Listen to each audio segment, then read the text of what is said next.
ఖమ్మం మహబూబాబాద్ ప్రధాన రహదారిలో ములకలపల్లి గ్రామం వద్ద ఉన్న ఆకేర్ బ్రిడ్జ్ గత సంవత్సరం వచ్చిన ప్రకృతి విపత్తుతో నేలమట్టమైంది. అయితే ఒక సంవత్సరం ఖమ్మం జిల్లాను అటు వరంగల్ ప్రాంతాన్ని అతలాకుతలం చేసిన ఈ వరద ప్రవాహం అనేక మందికి ఆస్తి నష్టం, ప్రాణ నష్టం జరిగి తీరని శోకాన్ని మిగిల్చింది. ఇక ములకలపల్లి గ్రామ శివార్లో గల బ్రిడ్జ్ కుప్పకూలిపోవడంతో దాన్ని పునరుద్ధరించాల్సిన అధికారులు ప్రభుత్వం పూర్తిగా వదిలేయడంతో గ్రామస్తులు తీవ్ర ఆగ్రహం వ్యక్తం చేస్తున్నారు. తాత్కాలిక బ్రిడ్జికి ప్రమాదం జరగకముందే అధిక లోడ్తో నడుస్తున్న గ్రానైట్ లారీలను అరికట్టాలని కోరుతున్న గ్రామస్తులతో మా ప్రతినిధి ఉపేందర్ ఫేస్ టు ఫేస్. ప్రకృతి విపత్తు ప్రజలకు శాపంగా మారింది. ఖమ్మం మహబూబాబాద్ ప్రధాన రహదారిలో ములకలపల్లి సెంటర్ లో ఉన్నటువంటి ప్రధానమైనటువంటి బ్రిడ్జి ఆఖరి బ్రిడ్జి గత సంవత్సరం భారీ వరదలతోటి ధ్వంసానికి గురైంది. ఈ నేపథ్యంలో ఆ ప్రాంతంలో ఉన్నటువంటి నివాసంలో ఉన్నటువంటి ప్రజలు, ఆ ప్రాంతంలో ఉన్నటువంటి చుట్టుపక్కల గ్రామ పరిసర ప్రాంత ప్రజలు తీవ్రమైనటువంటి ఇబ్బందులు పడుతూ నిరంతరప్రాయంగా ఆ సమస్యను ఫేస్ చేస్తా ఉన్నారు. అయితే ఆ రోజు ఖమ్మం జిల్లాకు ప్రధానంగా పురుషోత్తమగూడ ప్రాంతానికి వరద బాధితుల్ని పరామర్శించడానికి వచ్చేటువంటి సీఎం రేవంత్ రెడ్డి ఈ జిల్లా ప్రజలకు వరదలో నష్టపోయే ప్రాంతాలన్నిటి కూడా పరిహారం ఇవ్వబోతా ఉన్నాను, ప్రకృతి విపత్తుకు అవసరమైనటువంటి సహకారం అందించబోతా ఉన్నాను. ఖచ్చితంగా ఏదైతే దెబ్బతిన్నటువంటి ప్రతి అంశాన్ని కూడా, ప్రతి ఇంటిని కూడా మేము నిర్మించేసి ప్రజలకు అన్ని రకాలుగా మేము చేదోడు వాదోడుగా నిలుస్తామని చెప్పేసి గతంలో అటువంటి సీఎం రేవంత్ రెడ్డి ప్రకటించారు. కానీ ఆ ప్రకటన పేపర్లో ప్రకటన మాత్రం పరిమితం ఉంది, కానీ ఆచరణ మాత్రం ఏం కాలేదని చెప్పేసి ఇక్కడ స్థానిక ప్రజలు కోరుతా ఉన్నారు. ప్రస్తుతం మనం ఖమ్మం ఆకేరు బ్రిడ్జి ప్రధానమైనటువంటి ములకలపల్లి సెంటర్ లో ఇక్కడ ఉన్నాం.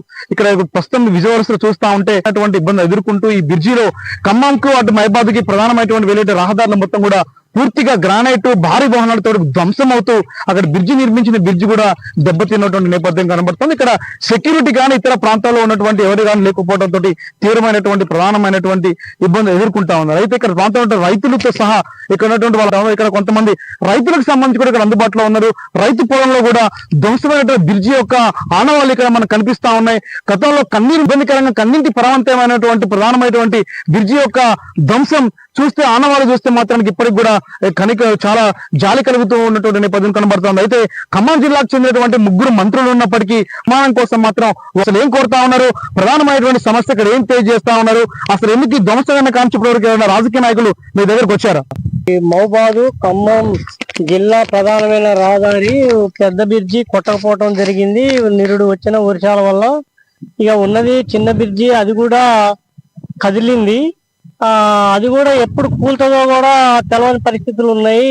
అర్ధరాత్రి లోడు బండ్లు పోతున్నాయి, దానివల్ల ప్రమాదం జరిగే అవకాశం ఉంది. కాబట్టి దీన్ని వెంటనే మరి ఖమ్మం జిల్లా పొగిలేటి శ్రీనివాసరెడ్డి గారు మంత్రి గారు జోక్యం చేసుకొని ఈ బ్రిడ్జిని వెంటనే నిర్మించాలని చెప్పి మేము కోరుతూ, అట్లనే సీఎం రేవంత్ రెడ్డి ముఖ్యమంత్రి గారు పురుషోత్తమగూడెం బ్రిడ్జి చూసిపోయింది కానీ మా బ్రిడ్జి చూడలేదు. మా ప్రజలకు కావాల్సినటువంటి నష్టపరిహారం ఇస్తా అన్నారు కానీ సరైన నష్టపరిహారం అందలేదు. మరి మా ఊరు సగం మునిగిపోయింది, ఎస్సీ కాలనీ మొత్తం రోడ్డు అమ్మటి ఇవన్నీ మునిగిపోయిన వాటికి సరైన నష్టపరిహారం లేదు. ఎటువంటి సమస్య ఇక్కడ రైతులు కూడా మనతో పాటు ఇక్కడ దగ్గరలో గతంలో కూడా పూర్తిగా ఆ ప్రకృతి విపత్తు ద్వారా నష్టపోయినటువంటి బాధితులు ఇక్కడ మనతో పాటు ఉన్నారు. ఇప్పటికి కూడా ప్రభుత్వం కూడా ఎటువంటి సహాయం అందించలేదనేటువంటి ప్రధానంగా ఆరోపిస్తున్న నేపథ్యంలో అసలు ఏం జరిగింది, గత సంవత్సరం ప్రభుత్వం ఇచ్చిన హామీలు అంటే ప్రధానంగా మీ యొక్క ముఖ్యమైనటువంటి జీవనోపాధి ఉన్నటువంటి చిన్న రైస్ మిల్లు కూడా దెబ్బతింది అనేటువంటి ప్రధానంగా ఆరోపణలు వస్తా ఉన్నాయి. ఎవరైనా ఆదుకున్నారా, రెస్పాండ్ అయ్యారా? ఈ 2 జిల్లాల సరిహద్దుల్లో ఉన్నటువంటి ఈ ప్రాంత బ్రిడ్జి మీద మీరేం మాట్లాడతారు? వచ్చిన విపత్తు అనేది సరే ప్రకృతి చేసిందండి, దానికి సంబంధించింది కూడా గవర్నమెంట్ అంటూ మనకి ఎలాంటి సదుపాయాలు కానీ ఇలాంటివి కానీ ఏమి కూడా ఆర్థిక సహాయం కానీ ఇలాంటివి కూడా మనకి ఏమి అందించలేకపోయిందండి. ప్రతి ఒక్కరికి కూడా ఈ విద్య చేపట్టి చాలా మందికి ఎన్నో ఒక 20-30 గ్రామాల నుంచి మనకి ఉపాధి కోసం వేరే వేరే ప్రాంతాలకు వెళ్లే వాళ్ళకి కూడా చాలా రాకపోకలకు ఇబ్బంది జరుగుతుంది.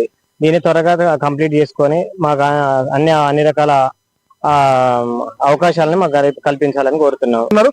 అసలు ఏం కోరుతా ఉన్నారు, ఏం జరుగుతా ఉంది ఈ బ్రిడ్జి విషయంలో? ప్రభుత్వం పట్ల మీ స్పందన, మీరు ఏ స్పందిస్తున్నారు ప్రభుత్వం విషయంలో? ఈ వరదల వల్ల పోయిన బ్రిడ్జ్ కి ఇప్పుడు మట్టికి కొత్త బ్రిడ్జ్ అలైన్మెంట్ లేదు. ఈ కొత్త బ్రిడ్జ్ అలైన్మెంట్ కూడా ఒకసారి అటని ఒకసారి ఇటని అనవసరంగా రైతుల భూములు ఇళ్లు పోయేటట్టు కూడా అలైన్మెంట్ తయారవుతుందని తెలుస్తున్నది. సో మా కోరిక ఏంటంటే అటు ఇళ్లకి గాని ఇటు పంట పొలాలకి నష్టం గాని జరగకుండా ఈ బ్రిడ్జిలని టోటల్ గా డిమాండ్ చేసి పాత ప్రాంతంలోనే ఒక పటిష్టమైన బ్రిడ్జి నిర్మించాలని, దానివల్ల అటు ఊర్లకి గాని ఇటు పంట పొలాలకి కానీ ఇబ్బంది కలగకుండా చేయాలని మేము కోరుతున్నాం. సంబంధించి ఖమ్మం మహబూబాబాద్ ప్రధానమైనటువంటి ములకలపల్లి సెంటర్ లో ప్రధానమైన బ్రిడ్జి సమస్య అంటే గతంలో ఆకేరులో వచ్చినటువంటి భారీ వరతోటి పురుషోత్తమగూడెం నుంచి ఆకేరు ములకలపల్లి మీదుగా ఇటు తీర్థాల ప్రాంతానికి వెళ్ళేటువంటి ప్రధానమైనటువంటి ఒక బ్రిడ్జి, కీలకమైనటువంటి బ్రిడ్జిగా ఉన్నటువంటి ఇక్కడ ఇది కూడా ధ్వంసానికి గురైంది. 2009లో ప్రారంభమైనటువంటి ఈ యొక్క బ్రిడ్జికి సంబంధించి ఇక్కడ ప్రస్తుతం ఈ బ్రిడ్జి లేకపోవడంతో వస్తున్నటువంటి భారీ వాహనాలు తాకిడితోటి తీవ్రమైనటువంటి పంట నష్టం జరుగుతా ఉంది. మరోవైపున రహదారులు ట్రాఫిక్ జామ్ అవుతా ఉంది. గర్భిణీ స్త్రీలు రావడానికి పోవడానికి కూడా ఈ ప్రాంతంలో సరైనటువంటి రోడ్డు లేకపోవడంతో తీవ్రమైనటువంటి ఇబ్బంది ఎదుర్కొంటున్నామని చెప్పేసి కూడా ప్రధానంగా ఇక్కడ ప్రజలు వాపోతా ఉన్నారు. మరోవైపునటువంటి అధికారులు ఎవరు కూడా ప్రధానమైనటువంటి స్పందించి ఈ సమస్యను పరిష్కరించాల్సినటువంటి జాతీయ రహదారులకు చెందినటువంటి వాళ్ళు కావచ్చు, అటు ఆర్ఎండ్బి శాఖకు సంబంధించిన వాళ్ళు కూడా పట్టించుకోవట్లేదని చెప్పేసి ప్రధానంగా ఆరోపణలు వస్తున్నాయి. మరోవైపున ప్రధానమైనటువంటి సమస్యగా ఈ 2 జిల్లాలకు సరిహద్దులుగా ఉన్నటువంటి ఈ ప్రాంతం పూర్తిగా ధ్వంసం కావడంతో ఇటు వ్యాపారాలకు కూడా ఇబ్బందులు అవుతామని ప్రధానమైన ప్రాబ్లం కాబోతా ఉందని చెప్తా ఉన్నారు.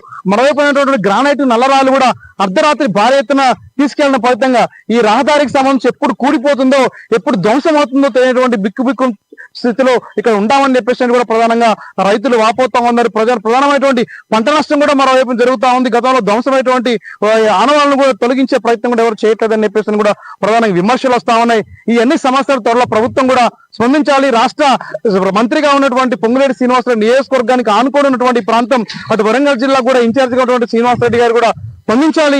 తక్షణమే తమ సమస్యను పరిష్కారం చేసి ఈ బ్రిడ్జి నిర్మాణం చేపట్టాలని చెప్పేసి కూడా స్థానికులు, ప్రధానంగా రైతులు, యువకులు డిమాండ్ చేస్తున్న నేపథ్యంగా కనబడుతుంది. ఇది ఖమ్మంలో ఉన్నటువంటి ప్రధానమైనటువంటి ములకలపల్లి బ్రిడ్జి సమస్య. కెమెరా పర్సన్ నాగబాబుతో Upender, ANN news, Khammam Mulakalapalli centre నుండి.